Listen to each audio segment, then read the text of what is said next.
The next year they locked me up again, and this time they stole all my guitars and my bass.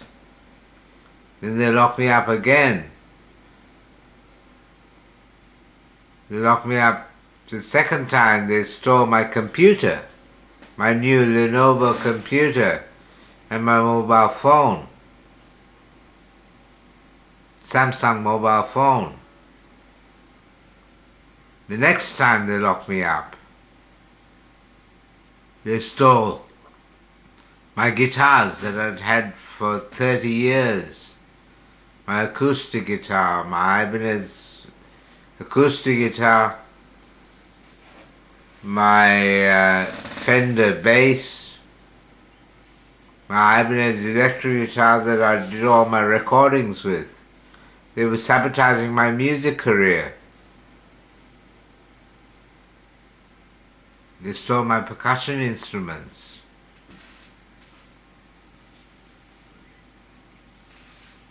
So this is their version of events.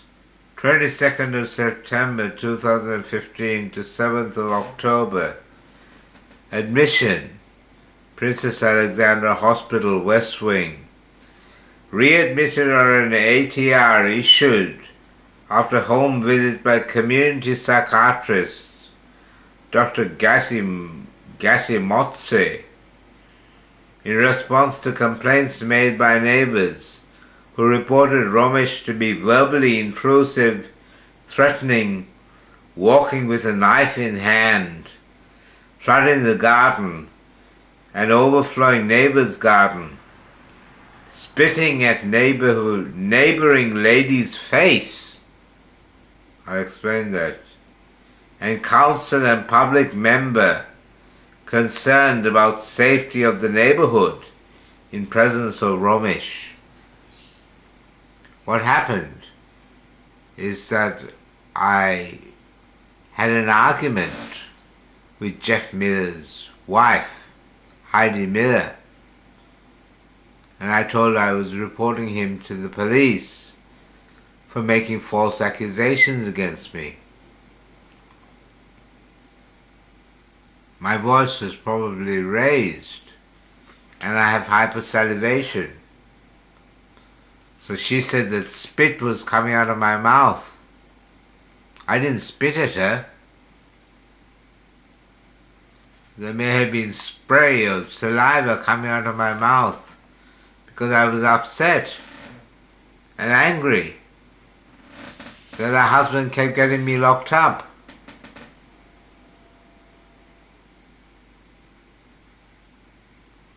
Paranoia and irritability observed on clinical assessment. Romesh gave various explanations for his behavior and actions, denied making threats. There was clear evidence of disorganization and his impaired capacity to contain his behaviors and prevent conflict with others. Oral antipsychotic medication added temporarily and paliperidone increased to 100 milligrams monthly. Was asked to leave his residence, which is owned by his parents. His parents attempted to acquire property in Nanango. However, this fell through. There's a lot more to the story.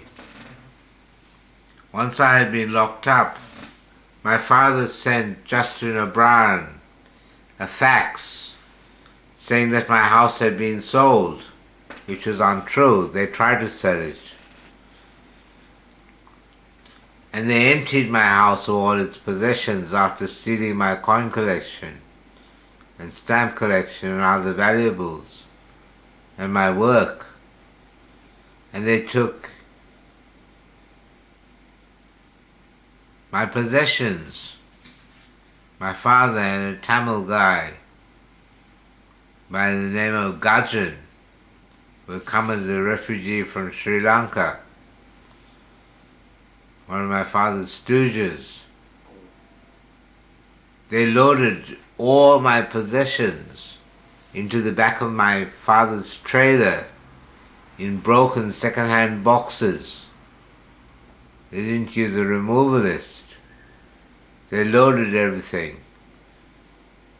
in complete disorder, together with food, things from the kitchen. Everything was just dumped together and taken and piled up to the roof in a small storage unit at the Mount Gravatt Storage King near my father's house. And they sent me the bill to pay for my property being in storage.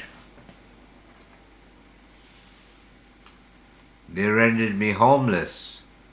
My father told my mother that she'd be mad to let me come back to the house.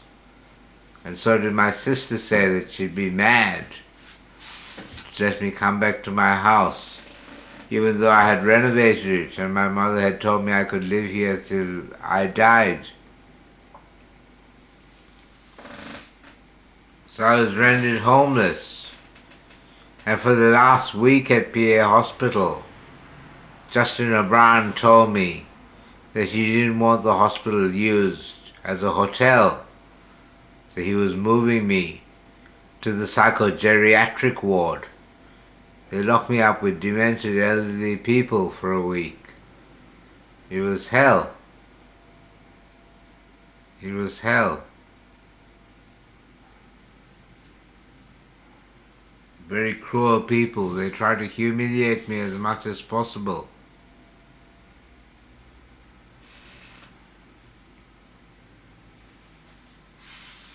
Then 13/10/2015 to 14/11/2015.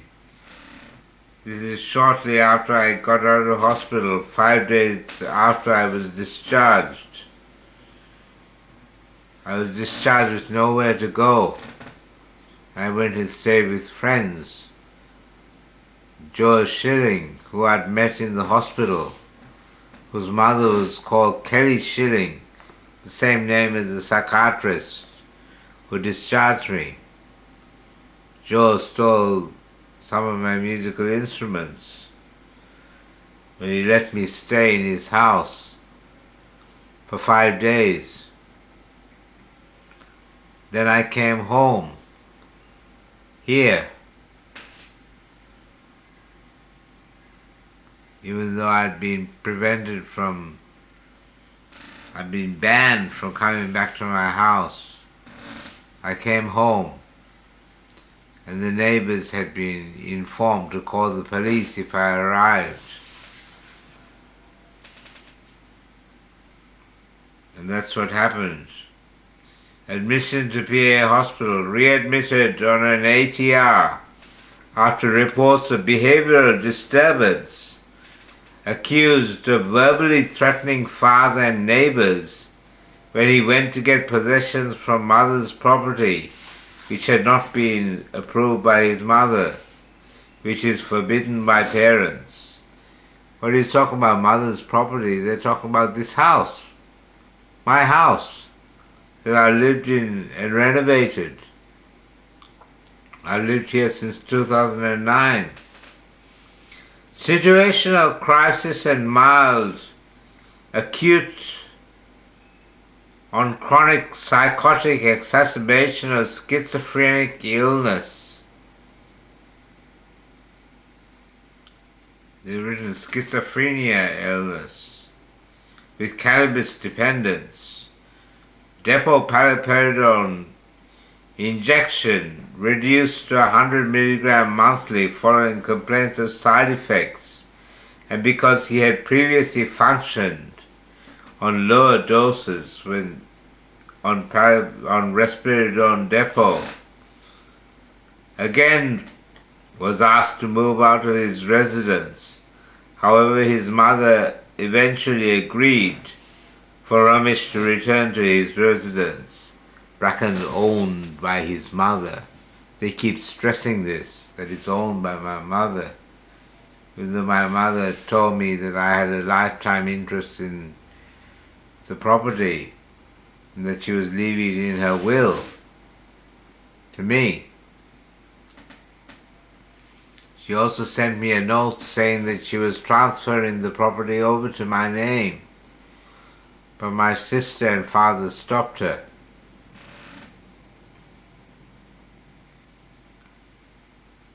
And then 11/3/16,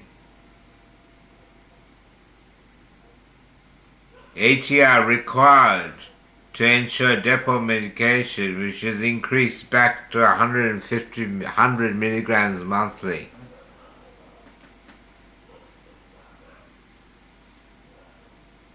It's got September 2016 to February 2017. Romesh remained well on a reduced dose of paliperidone, 25 milligram monthly, until he was noted to have deteriorated in his mental state on 24/10/2016, when he was observed to have poor hygiene and was hostile and rude in his behavior towards his case manager. This is Nigel Lewin. A further review of 25/10/2016 showed that there had been complaints from his family about his abusive calls. He was noted to be running water in his garden. He was irritable and more preoccupied with delusional thoughts about his father's involvement with a political group. With a political group. The Tamil Tigers is what I was talking about. I did not have paranoid. I was not preoccupied with delusional thoughts. They weren't delusions. So they deliberately omitted the fact that I was talking about the Tamil Tigers. They call it a political group. He subsequently refused to continue his depot medication and required hospital admission between 2/11 and 11/11/2016 and subsequent admissions 23rd of the 12th to 30th of the 12th. They locked me up for Christmas. And 10/1 to 16/1. They locked me up 3 times in the course of 2 months. His antipsychotic medication had been gradually increased to 150 milligrams monthly. However, although his mental state appears to improve in hospital when he is abstinent from cannabis, on discharge and return to cannabis use, his mental state deteriorates, requiring a subsequent period of hospitalization. What a load of crap. He remains non-compliant with oral medication and continues to use cannabis. Since last discharge on 16/1/2017, he has been followed up with his case manager. However, his mental state remains fragile. I have never had a fragile mental state. My mental state is anything but fragile. Recently, his injection was increased to 100 milligrams IMI, since Romesh's mental state showed signs of deterioration. And this is the update written by Tarun Sehgal, but he's credited it.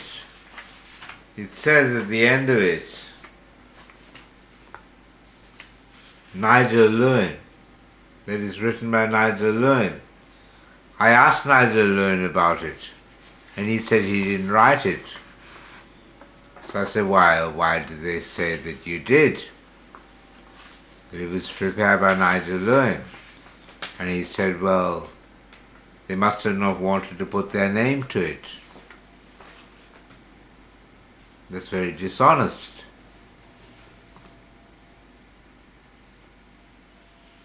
Update since last hearing. Ramesh says he doesn't require help from staff members. He says he is compliant with treatment under protest. He says he is angry with his father and some of the psychiatrists. I'm angry with all of the psychiatrists, except Kerry Schilling, who's the only one who obeyed the law and discharged me off the ITO.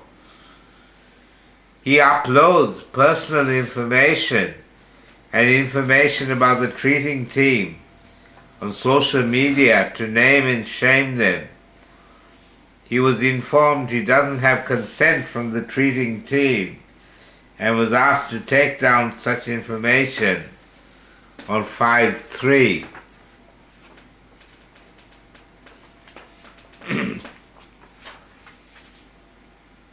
And 28/3/15, 16, or 18. As on date, he has not taken them down. His injection was decreased to paliperidone 75 milligrams. Ramesh gets a reminder when his injection is due 7 days in advance in writing by mail. Ramesh is asked to attend WCHC, that's the Wollongabba Community Health Clinic, to get his injection. Ramesh's behavior of naming and shaming staff members was escalated to CFOS, that's the Community Forensic Outreach Service, intervention by Raghi Raman, awaiting a response to action when appropriate. You can see the interview of Raghavan Raman on YouTube, where we discuss the Tamil Tigers and AIDS.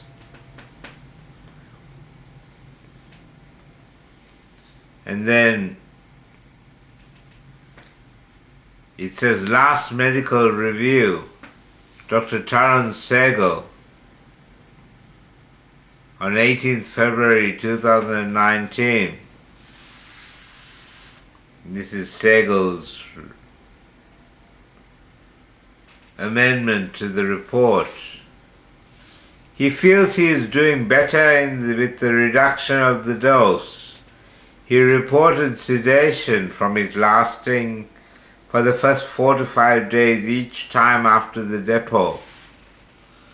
He stated his achievement in terms of having 10K LinkedIn connections, 3.5K Facebook friends, and several followers on YouTube, Twitter, and FB business site. He reported that has not been being paid his royalties, his English is not too good, from APRA, Australian Performing Right Association, because he is a member of APRA. He has submitted around 80 to 100 songs to APRA, and these are performance rights. YouTube pays royalties to him, but he is not getting from FB or Google. He has lost about 5 kilograms in weight. He is eating well and is a good cook, according to him. Sleep is good. As I have explained in another video, I didn't say that I was getting paid royalties by YouTube and YouTube. I said YouTube pays royalties, but I don't get any royalties from YouTube. And I didn't say that I have submitted 80 to 100 songs to APRA. I said I had submitted 180. 180 is different to 80 or 100. And I've recorded over 500 tracks on Windows Media Center, Windows Media Player.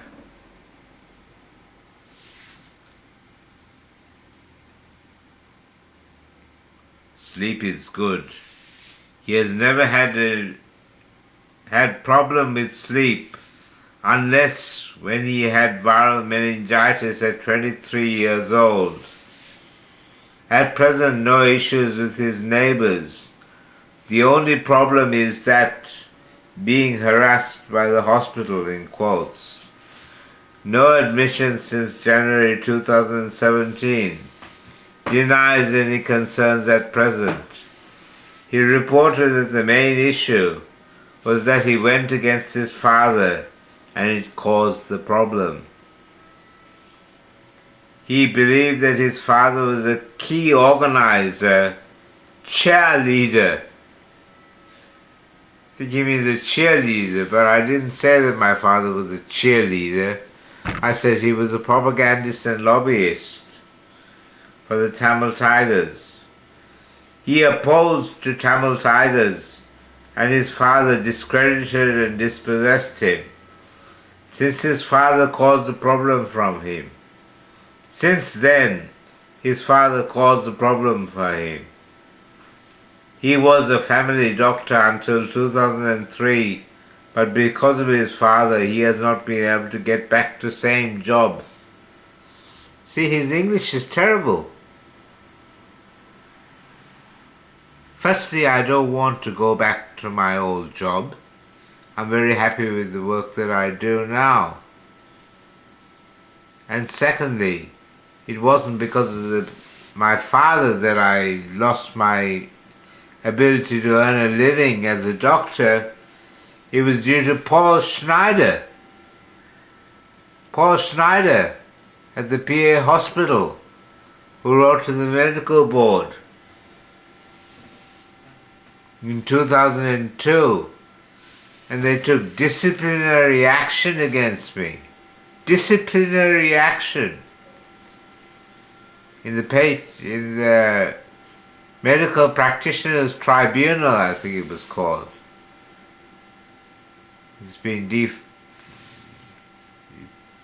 no longer in existence.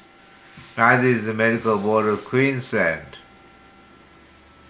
But they took disciplinary action against me, even though there had been no complaints from my patients or from my colleagues.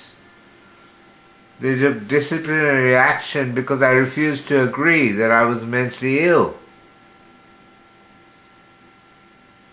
So the Medical Board of Queensland obtained a report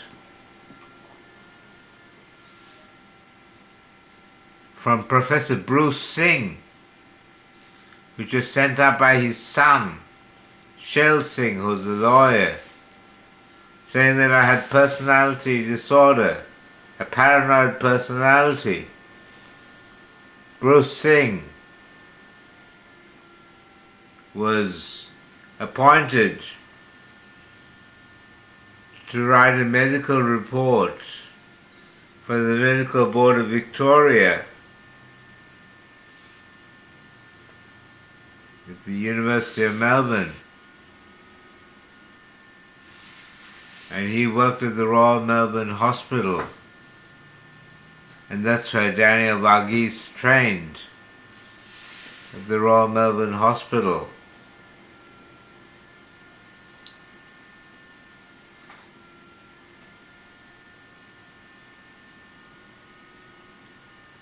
Before getting a job at the PA hospital, the lawyers who took action against me for the Medical Board of Queensland were Phillips Fox, who was the same law firm that represented the Alfred Hospital in my action against the Alfred Hospital for getting me locked up about 20 times between 1999 and 2006. 2002 it was at that stage.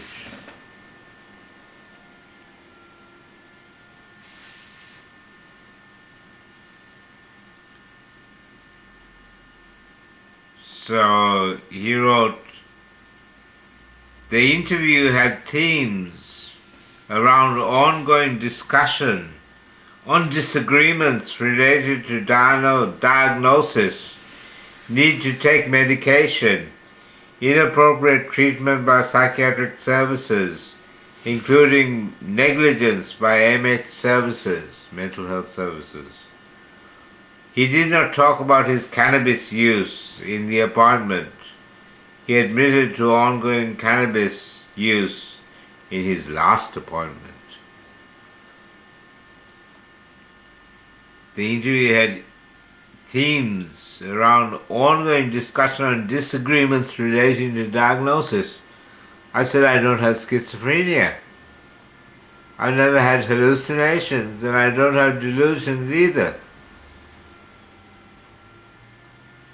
I don't have flattened affect. I don't have thought disorder. I don't have word salad. I have highly organized. I'm organized in my speech. I don't have magical thinking. I don't have telepathic experiences.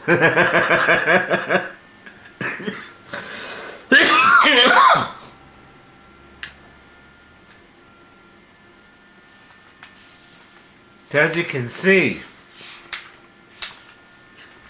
it takes more than an hour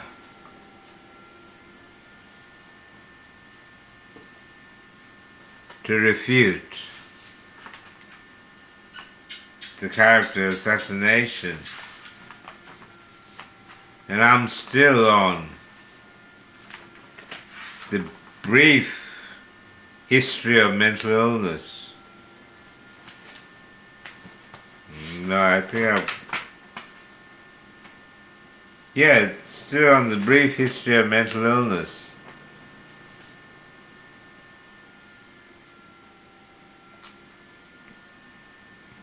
I need a break.